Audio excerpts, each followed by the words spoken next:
grief is really overlooked in our culture. People are scared to talk about loss and grief. What do I say? What do I do? Do I give space? Do I huddle in? You're not sure what the right thing is to do. That's the biggest issue with it, is that you go through a big loss and no one around you knows what to do. They don't know how to talk to you about it. They don't know how to hold space for it. Grief is not something that can be fixed. It is truly something that we need to process and go through. But the outside world wants to fix it. They want to come in and make you feel better, when really the only answer is to just let someone grieve. Let it be so hard and so sad. It's better to sit in denial, or to brush it off, or to keep busy, anger, whatever it is. How does a person consciously grieve and go through the process? Denial, anger, bargaining, depression, acceptance, we don't go through that same exact linear model. We come in and out of all those things. We might be in denial and angry. We might be bargaining and accepting. It's very fluid and really different.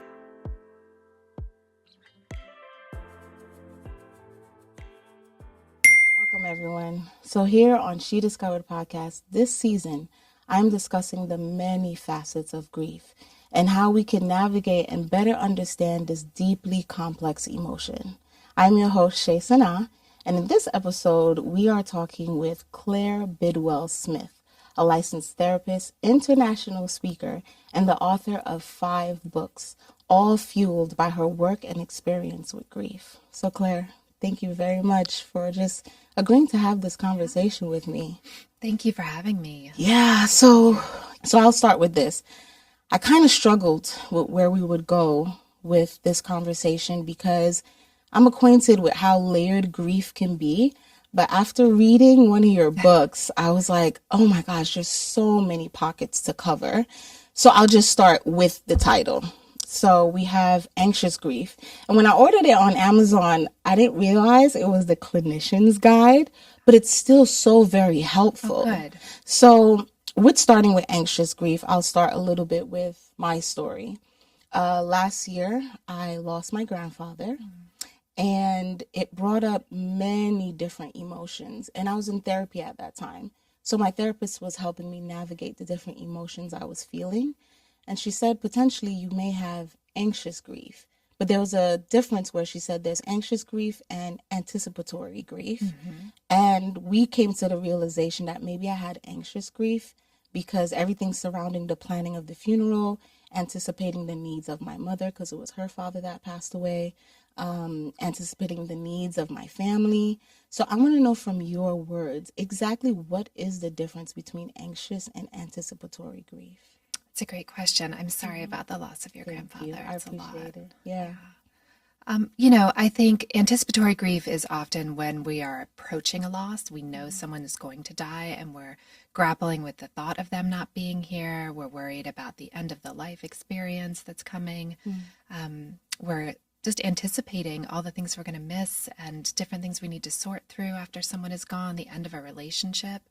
Anxious grief is when we go through a big loss and we experience some amount of anxiety as a result. And that anxiety comes in so many different ways and for so many different reasons. We can become anxious about the logistics, everything you were listing that you were planning around your grandfather's funeral and his death. We can become anxious about our own mortality. We can become anxious about our life without that person and all the changes that come with that.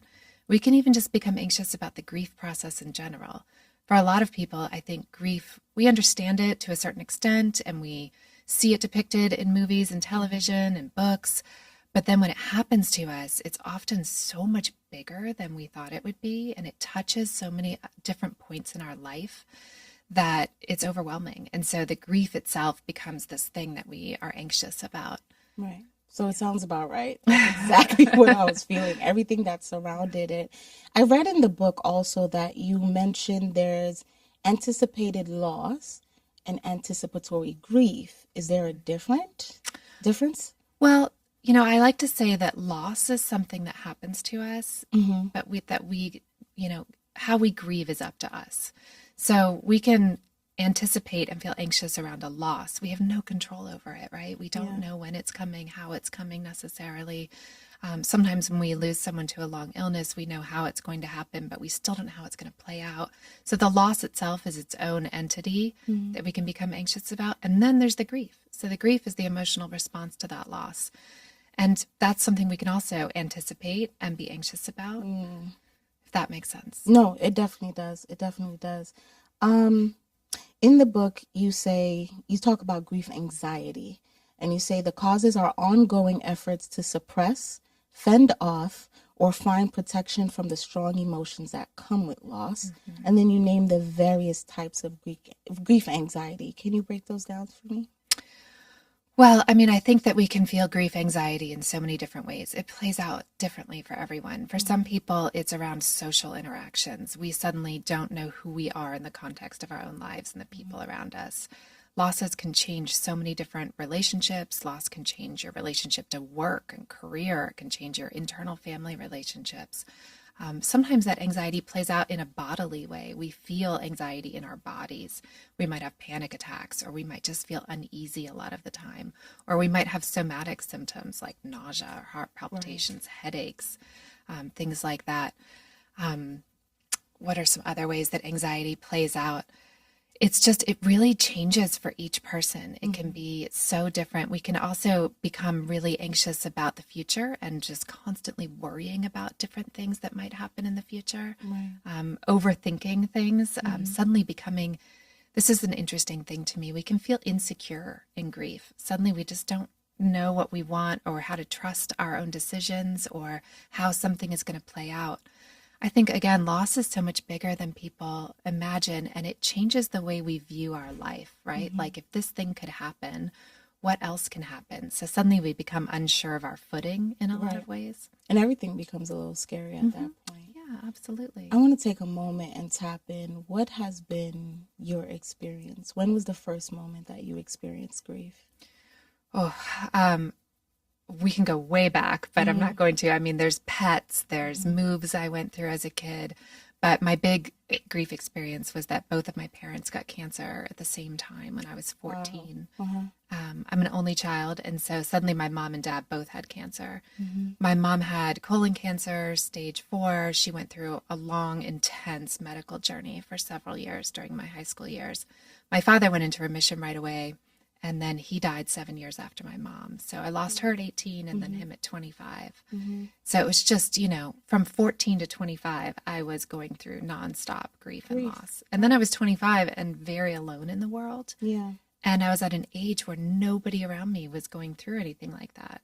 All of my friends were like post-college, trying out careers and relationships. And I was like sitting there in the throes of like this existential crisis of like, what are we doing here? What is life? What do I do with all this grief? Who am I without my parents? Right. And try to navigate that world. And it was so different from everyone else around me. It was really lonely. It was scary. I had so much anxiety. Yeah. And it was a time in the clinical world when there really wasn't a lot out there.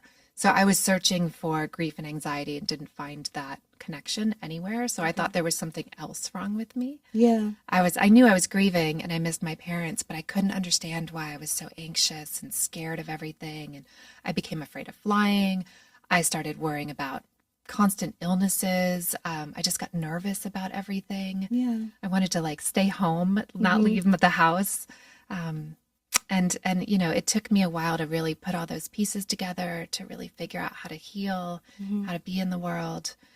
Some of it was as simple as yoga and meditation. Some of it was simple as understanding my thought processes and how they were working and playing against me, playing for me.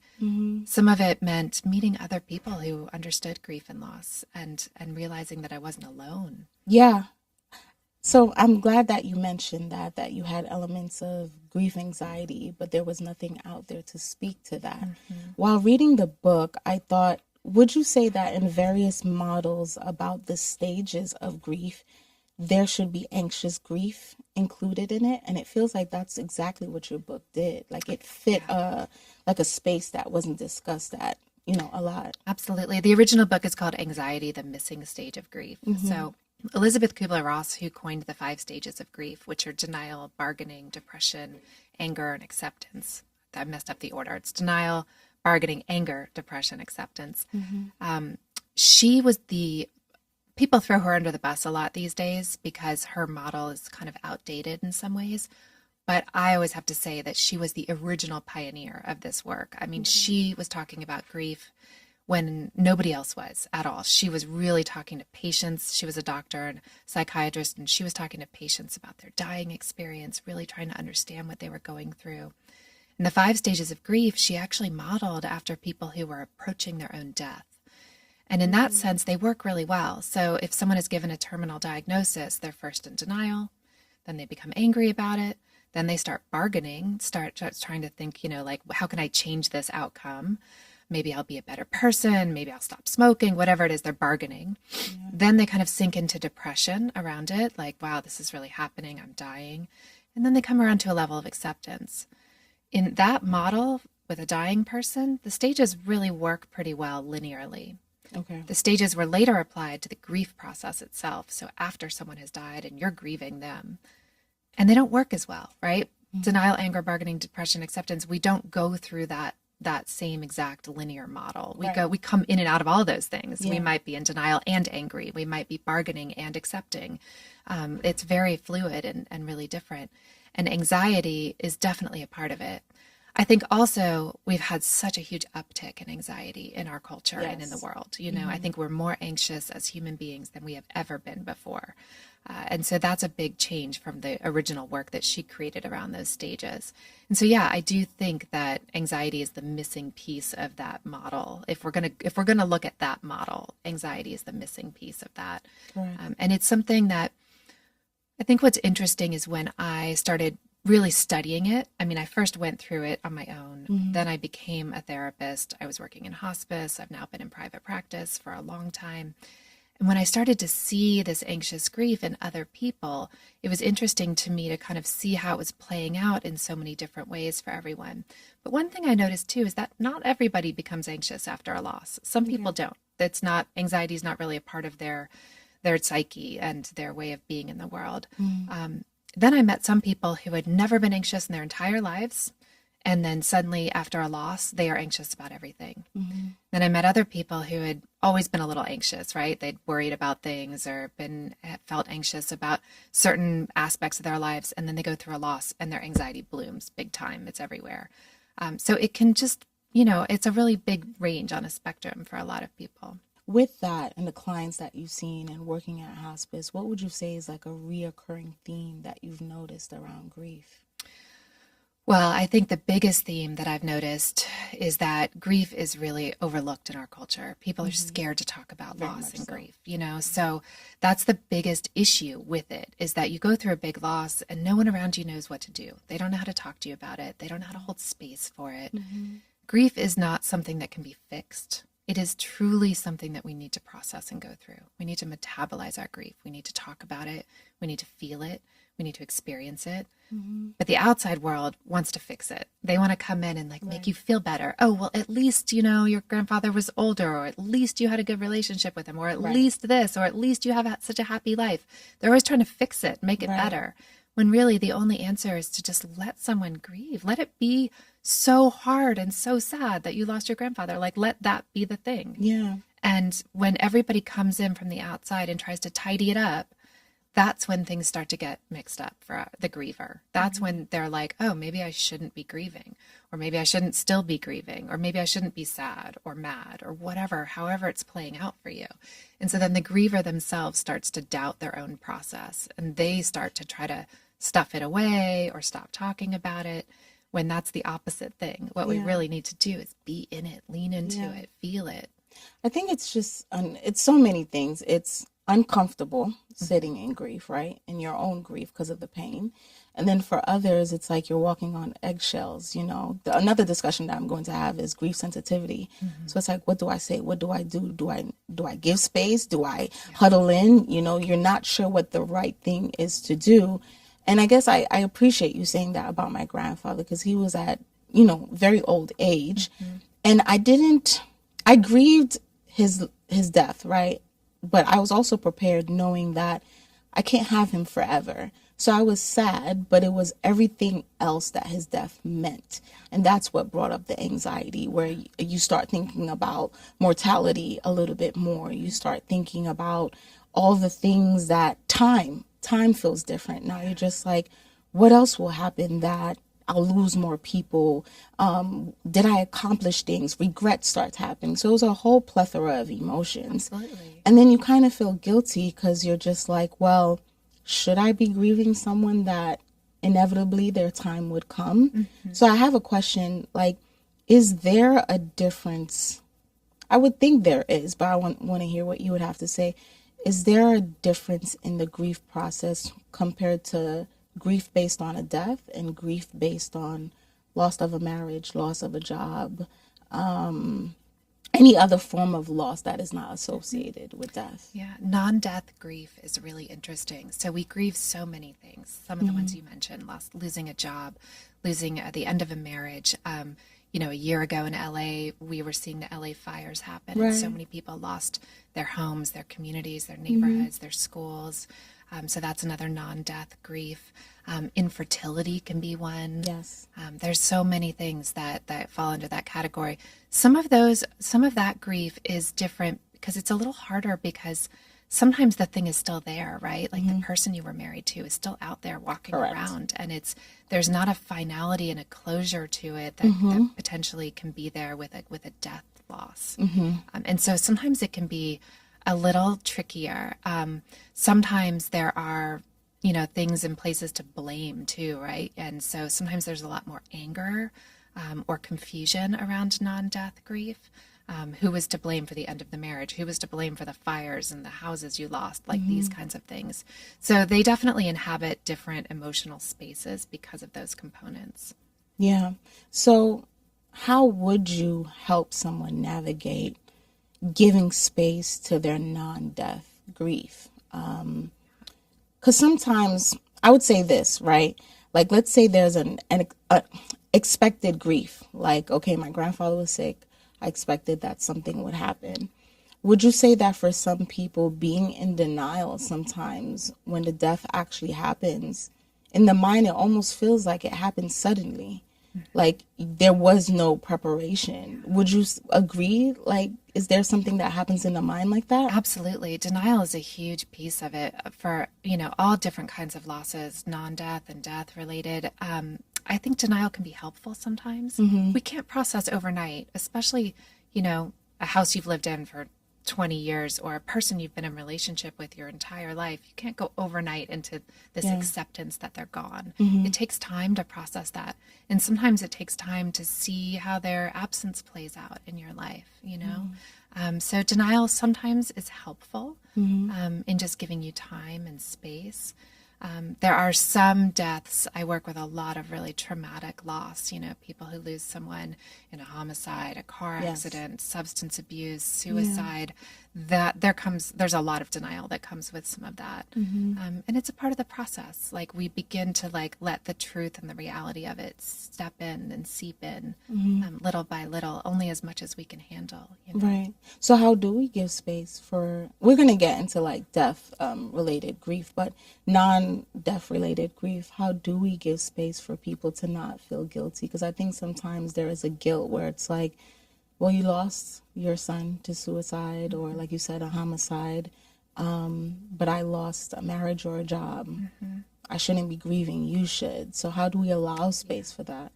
That's hard. I think you have to tune out the outside world and give yourself permission to feel that grief. I think we can find some spaces online where you can read about or connect with others who are also grieving non-death losses. And I think that can be really helpful. But I see so much, I call it grief shaming. I started seeing it during the pandemic when people would post some sadness over a wedding that got canceled or their kid not getting to graduate high school, and other people would jump in and be like, you're not allowed to grieve that. At least no one's dying. Correct. And I don't think that's fair. That just robs everybody of their experience. Everyone gets to grieve. We get to grieve whatever it is. Your grief is your grief. Right. And so I think tuning out some of those outside voices and giving yourself permission is the biggest piece of that. And then looking at that grief itself, letting yourself really feel it. Maybe intentionally making time to sit and think about all the ways you're going to miss this thing or this experience that you've lost, and like letting yourself feel all of that. Mm-hmm.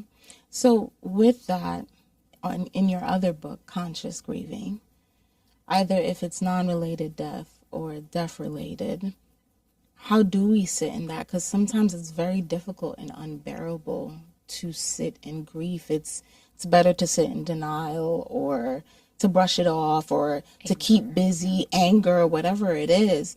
How does a person consciously grieve and go through the process, no matter how it's related? Yeah, it's a great question. I think the phrase conscious grieving, I didn't just throw conscious on grieving as a buzzword. I know that word gets thrown around a lot, but what I really meant with that was to be intentional with your grief and to really actually lean into it, because we push grief away so much because it hurts, because it's overwhelming, because other people don't recognize it. So we tend to push it away or try to like move on through it. When we're consciously grieving, we're accepting that grief is here and that it's changing us and it's impacting our lives. So we're leaning into it a little bit more. And that looks like making time for it. So many people try to rush through the grief process. They try to get back to work, or they try to get busy with a project, or, they just try not to think about it. Make time to think about it. Sit down. I tell people who are really busy, put it in your schedule if you have to. Pick a Saturday afternoon and literally put 2:00 on Saturday afternoon. I'm going to sit and I'm going to either journal about it, or I'm going to look through old photos that bring up that sadness and that pain or that longing and missing. And I'm going to cry and I'm going to sit here and be in it. Or find someone to talk to, join a support group, find a therapist, read a grief book, listen to a meditation about grief, really like make time to open it up and feel it. It's always there kind of waiting for us to step into it. And when we don't make that time for it, it inevitably bubbles out somewhere else, right? It comes out in anger and irritability. It comes out in stress, comes out in anxiety.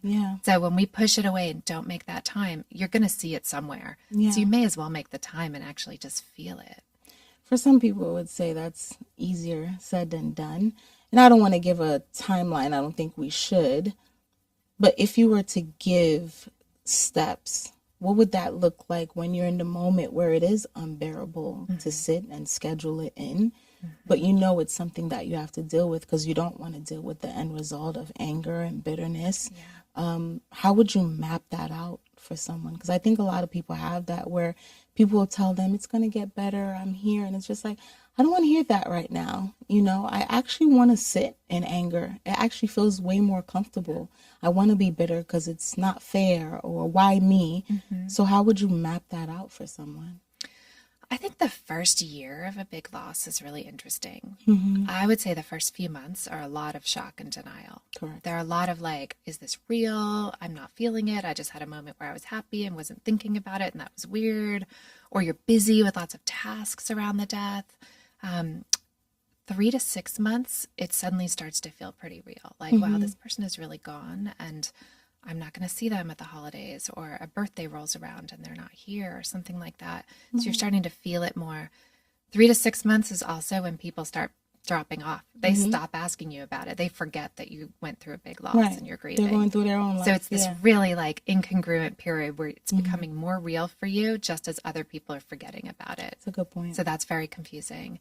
That kind of extends up through the 3 to 9 months. That whole period, it's actually at its heaviest. Between I would say 4 to 9 months in the first year is like the heaviest period of it. You're really feeling it. You're really missing that person. You're seeing the impact their absence is having on your life. It's the longest you've probably gone without talking to them or seeing them. So you're just feeling it on so many levels. Then there's this lead up to the 1 year anniversary where you're suddenly maybe remembering this time last year. You kind of feel it in your bones. You're like, oh God, it's spring again. And the last year it's spring. I was still seeing this person, or they had just gotten sick, or something had just happened. So you're starting to have these memories of a year ago. A lot of times we're dreading the 1 year mark. We're like, I can't believe it's going to be a year. I just can't even believe it's going to be a whole year since I've seen this person. You might be hoping and thinking that once you get to 1 year, it's going to be better. And then sometimes you get to the 1 year mark and it's harder. Right. I work with a lot of people who lose children, and the first year is just a total wash. It's like a blur. You're anxious, you're numb, you're disassociated, you're in shock. You get to the 1 year mark and you really, that's when they start to jump into the grieving and really feel it and feel heavier.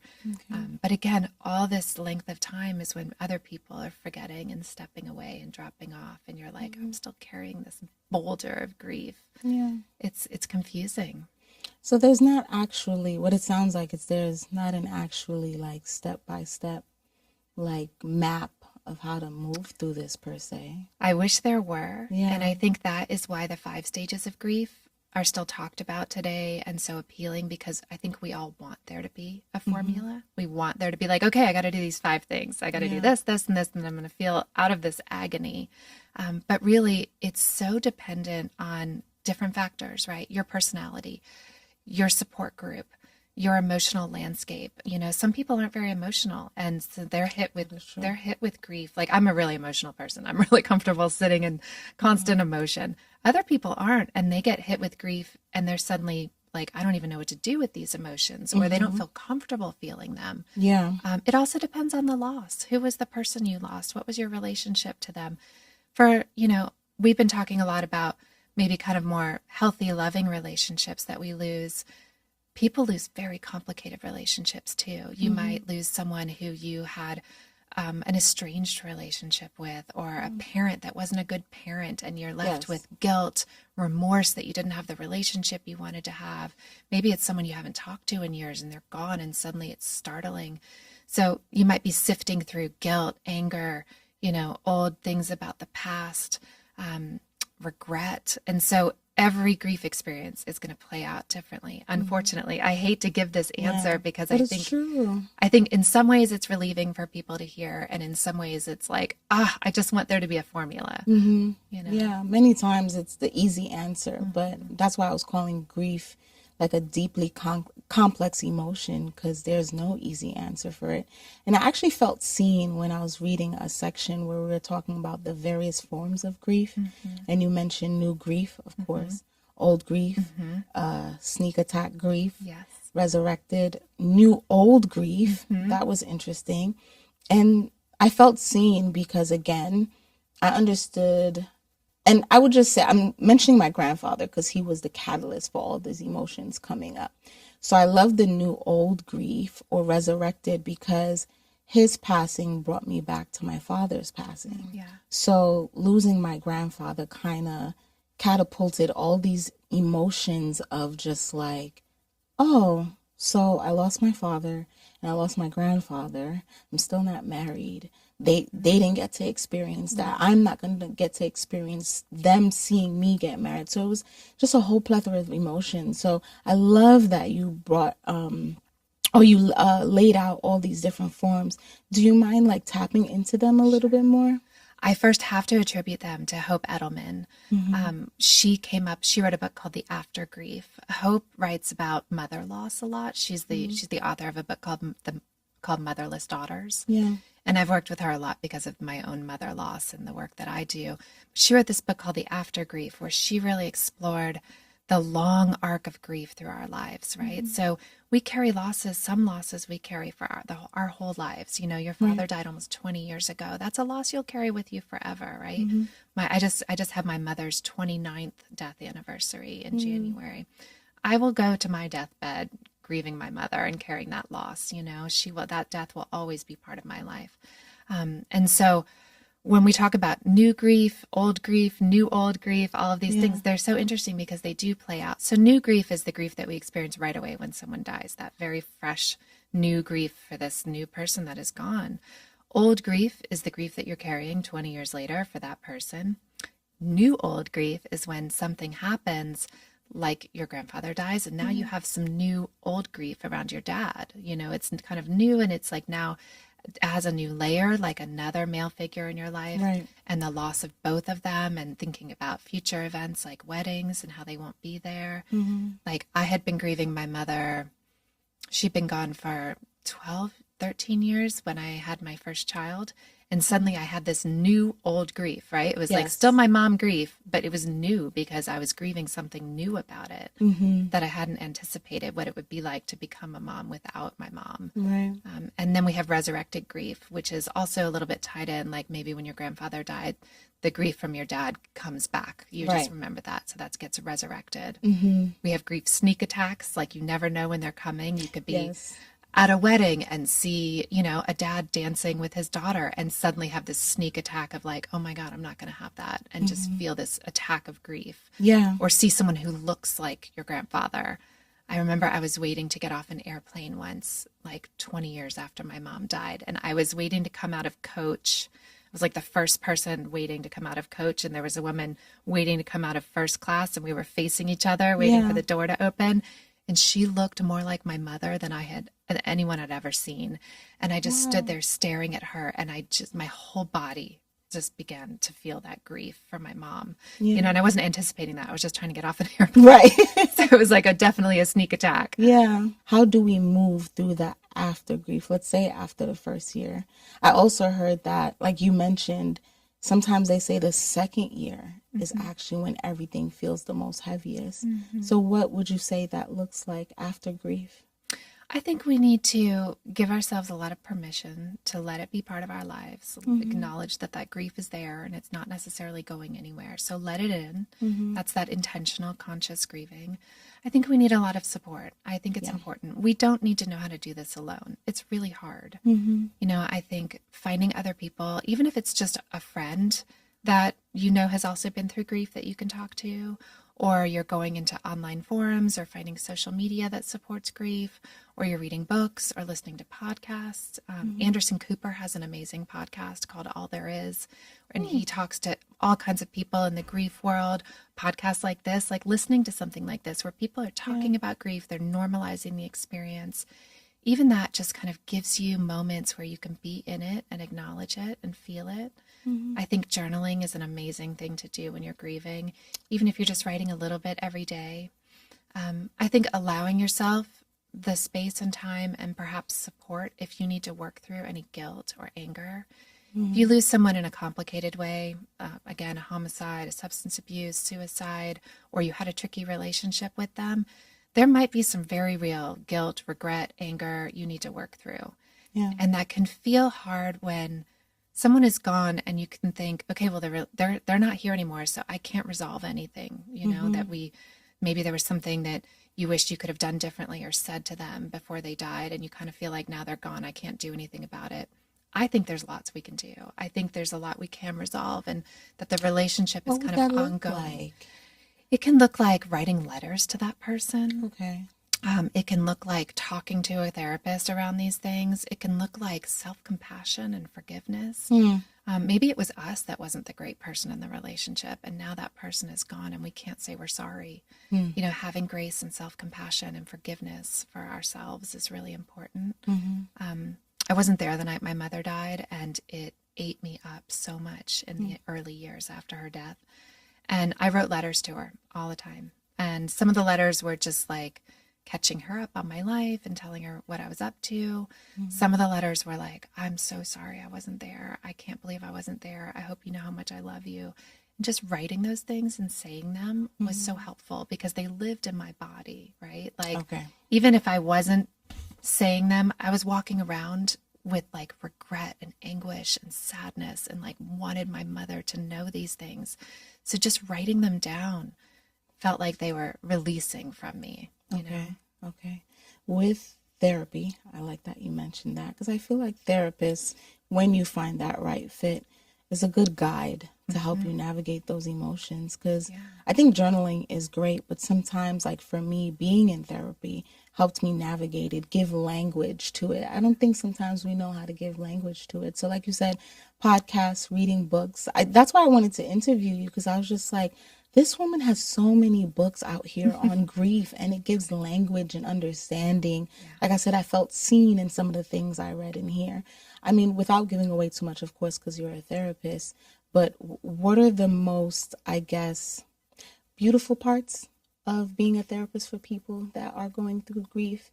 And what are the most, I guess, I don't want to say agonizing, but nuanced things that you've dealt with, clients that, shows up a lot, I guess I could say.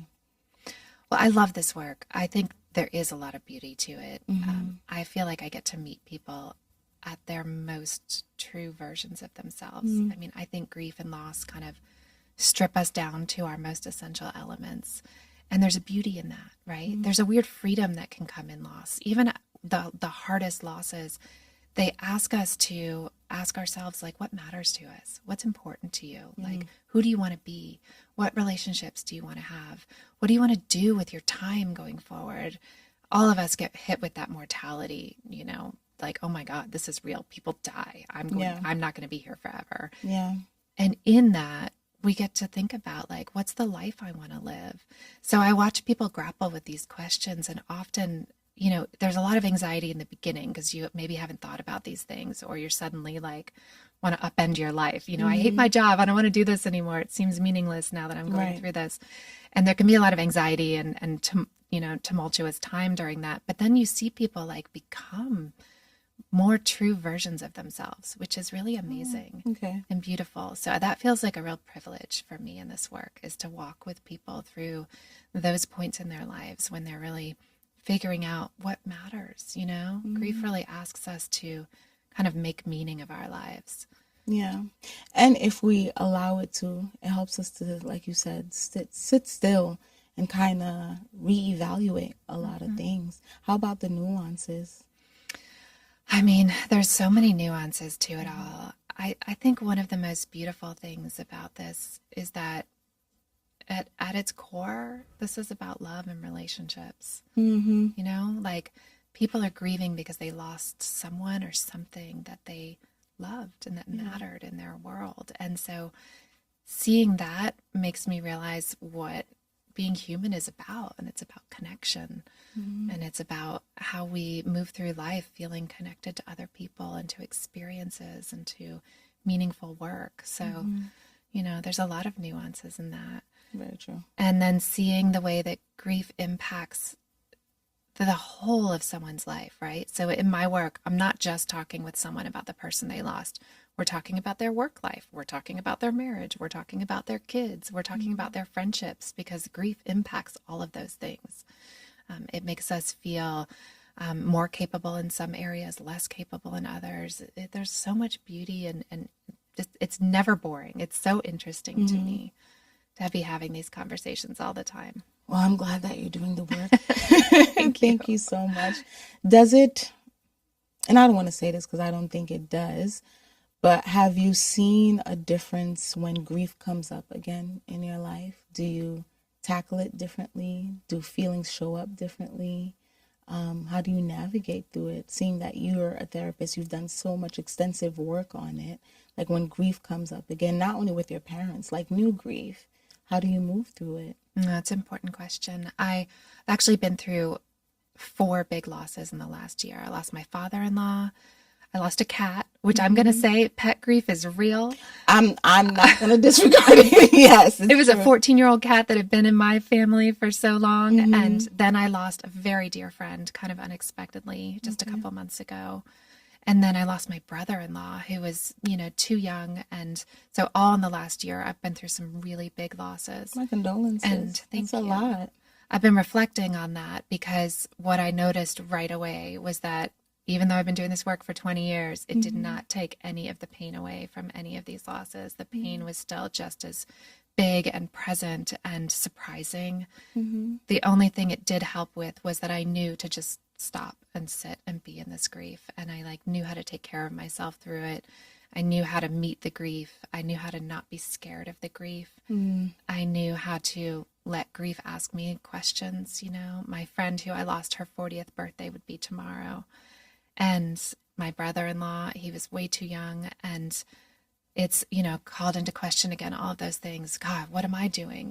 What if I died tomorrow? What if I didn't make it to my next birthday? Yeah. And just allowing those questions to come and to think about them and to let them change me. Yeah. I feel a lot more comfortable grieving, I guess, is the answer. Yeah. But it doesn't change the pain of the loss at all. Correct. I like that you mentioned that, because I mentioned that a few years back. to a friend of mine that I mentioned that sometimes we really need to let emotions have a conversation with us.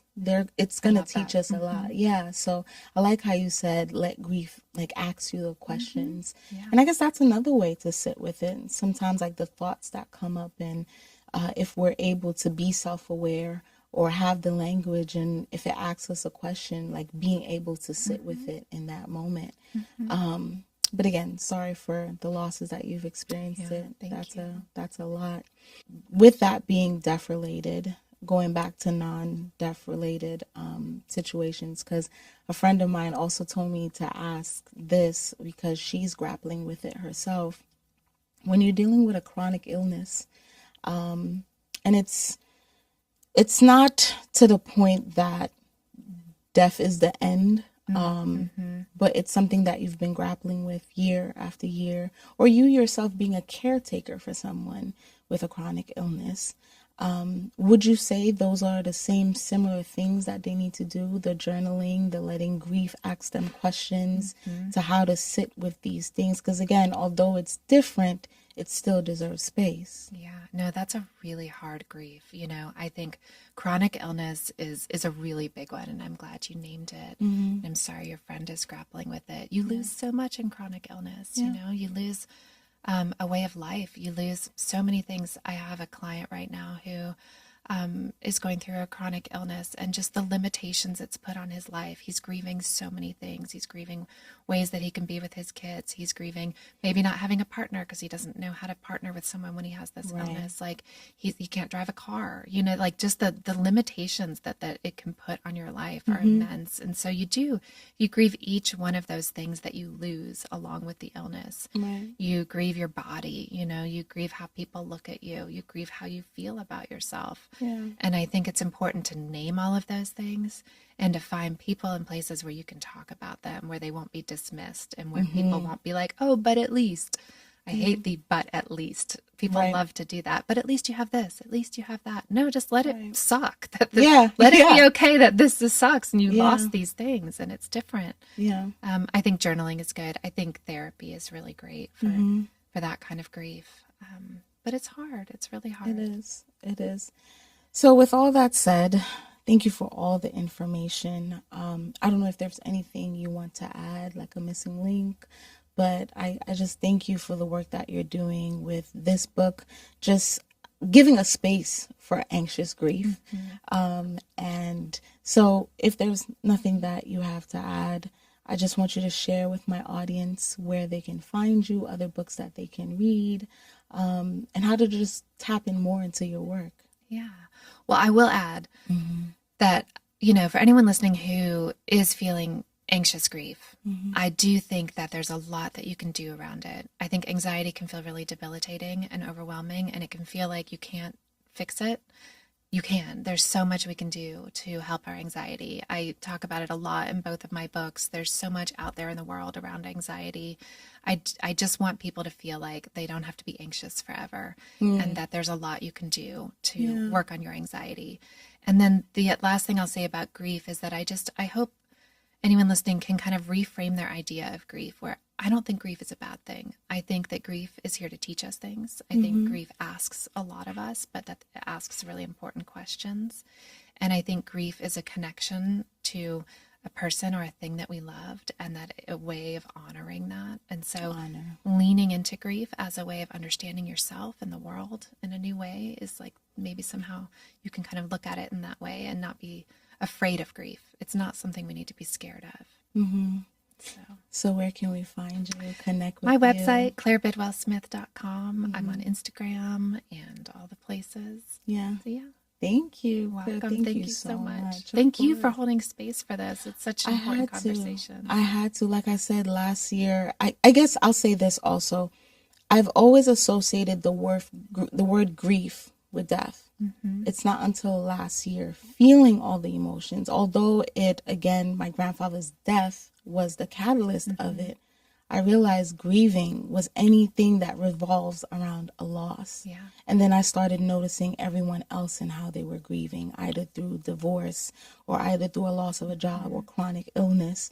And because of that, I said I have to give space, because many times we dismiss those other things and we don't label it as grief. And I don't think that's fair. Exactly. So yeah, I'm very happy to have this conversation. You are definitely consciously grieving. Oh, thank you. Thank you. You're welcome. So, listeners, thank you so much for joining us in this episode. Please share this episode with anyone that you think it would be of benefit to. Like this episode, because of course liking it will help the algorithm and help share it to others. And most importantly, subscribe so you can be with the season and see my other episodes discussing grief. So thank you everyone on She Discovered Podcast. Until next time.